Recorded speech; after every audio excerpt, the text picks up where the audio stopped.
ایک بندے کی جان گئی ہے، میں جس کو جانتا ہوں، ایک بندے کی جان گئی ہے، اس کے گھر میں سانپ تھا، نکلا، گھر کے لوگ اس کو مارنا چاہتے تھے، وہ سانپ پکڑنے کا عادی تھا، اس نے بہادری کی بنیاد پر اس کو مارنے نہیں دیا، اس کو مارنے نہیں دیا، اور بعد میں کچھ دنوں کے بعد اسی سانپ نے اس کو ڈسا، اور اس کے بعد اس شخص کا انتقال ہو گیا۔ اللہ اس بندے کی مغفرت فرمائے۔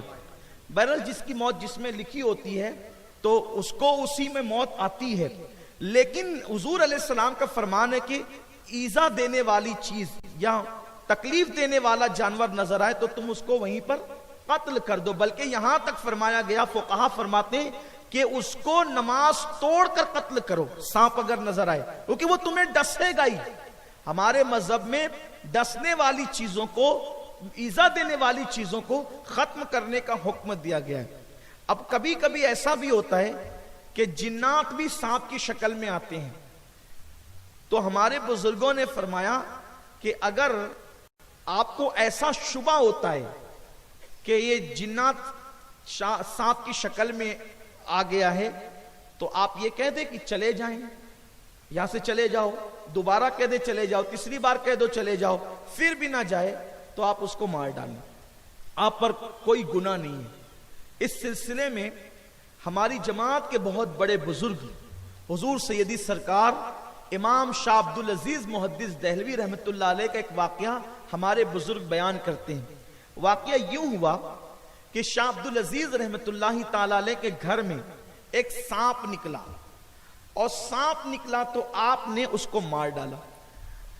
جب آپ نے اس کو مار ڈالا سانپ کو، تو چونکہ وہ اتفاق سے جو جنات کا بادشاہ تھا اس کا شہزادہ تھا، اور وہ سانپ کی شکل میں شاہ صاحب کے گھر میں آ گیا تھا، شاہ صاحب نے اس کو مار ڈالا۔ جب مار ڈالا تو جنات کے بادشاہ کو خبر ہوئی کہ عبدالعزیز نام کے کوئی محدث دلی میں رہتے ہیں، انہوں نے مار ڈالا میرے بیٹے کو۔ تو اس نے چند جنات کو بھیجا انسان کی شکل میں، کیونکہ جنات جو ہے وہ بہت مختصر وقت میں کہاں سے کہاں پہنچ سکتے ہیں، وہ شکلیں بھی بدل سکتے ہیں۔ تو اب ایسا ہوا کہ وہ آئے، شاہ صاحب کے دروازے پہ دستک دی، دروازہ کھلا تو شاہ صاحب سے کہا کہ آپ سے کام ہے، ذرا باہر آئیں۔ جیسی باہر ہے تو کہا چلیے ہمارے بادشاہ نے آپ کو بلایا ہے۔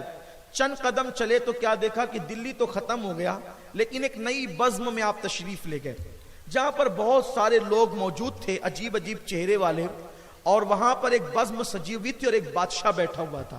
شاہ صاحب کو لے جا کے کہا کہ یہی مجرم ہے۔ شاہ صاحب نے کہا میں نے کیا جرم کیا ہے؟ تو بادشاہ نے کہا آپ نے میرے بیٹے کو قتل کیا۔ شاہ صاحب نے فرمایا میں نے کسی کے بیٹے کو قتل نہیں کیا۔ کہا وہ جو سانپ آپ کے گھر میں تھا وہ میرا بیٹا تھا۔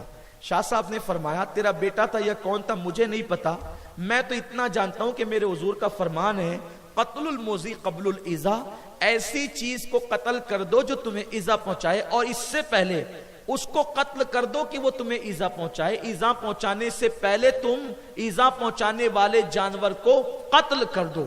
میں نے تو حضور کے فرمان پہ عمل کیا ہے۔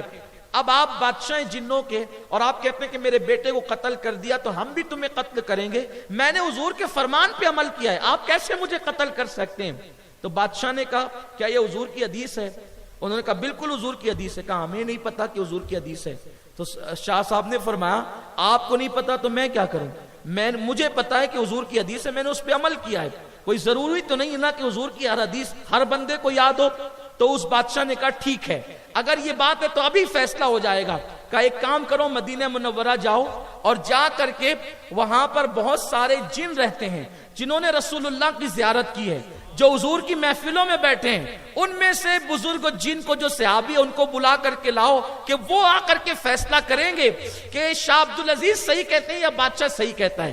بس چند جن گئے اور تھوڑی دیر میں واپس آئے تو دیکھا کہ ایک بہت نورانی چہرے والے بزرگ تشریف لائے اور بہت بوڑھے ہو چکے ہیں۔ جیسے ان کو دیکھا سارے جنات کھڑے ہو گئے اور جنوں کا بادشاہ بھی کھڑا ہو گیا اور اپنے تخت پر جنوں کے بادشاہ نے اس بزرگ کو بٹھایا اور وہ خود دوسری طرف بیٹھا. یہ ادب کیا, احترام کیا, اور آنے والے بھی وہ جن صحابی تھے, یعنی جنوں کی عمر بہت زیادہ ہوتی ہے نا, تو جن صحابی تھے, سب کا احترام کیا.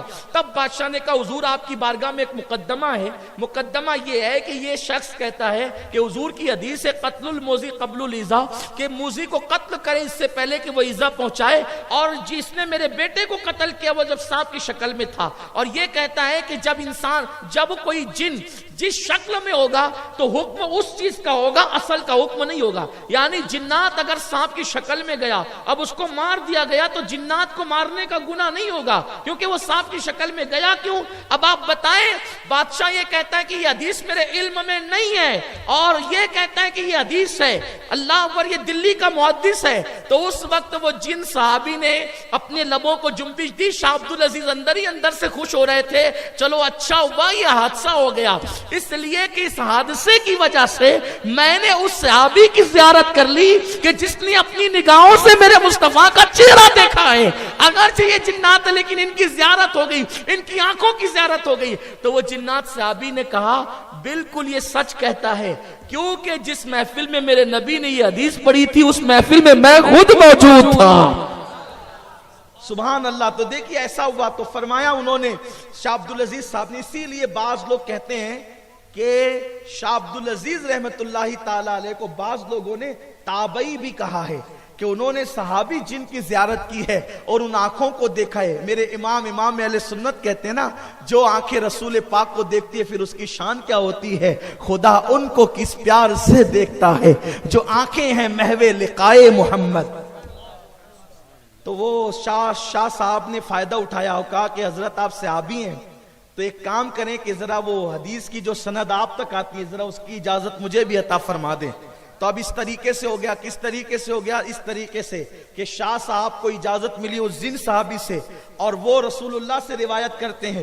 تو ایک واسطے سے شاہ عبد العزیز رحمت اللہ تعالی علیہ حضور سے روایت کرنے لگے, اور پھر وہی شاہ عبد العزیز سے شاہ آل رسول احمدی کو اجازت ملی, تو وہ دو واسطوں سے اجازت وہ کرنے لگے.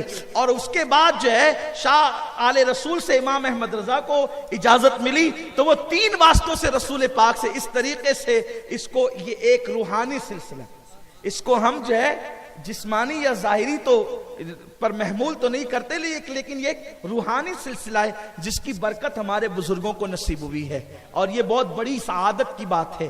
میرے اور کچھ ہمارے اسلاف جو بہت بڑا دل رکھتے ہیں, اگر اس کو کوئی جسمانی طور پر بھی محسوس کر لے یا اس کی برکتوں کا اعلان کر دے تو کوئی عیب کی بات نہیں ہے. میرے آقا علیہ السلام کے دیوانوں تو حضور علیہ السلام فرماتے ہیں کہ اگر کسی نے سانپ کو یہ سوچ کر کے چھوڑ دیا کہ اس کی ناگن مجھ سے بدلہ لے گی, ناگن اس سے مجھ سے بدلہ لے گی, تو وہ ہم میں سے نہیں ہے. یعنی سانپ نظر آئے تو اس کو قتل کر دینا چاہیے. ہمارے مذہب میں سانپ کو دودھ پلانا نہیں ہے. اپنا مذہب اس بات کی اجازت نہیں دیتا کہ سانپ کو دودھ پلائیں. آپ دودھ پلائیں کہ کھیر پلائیں, وہ آپ کو ڈسے گا بہرحال.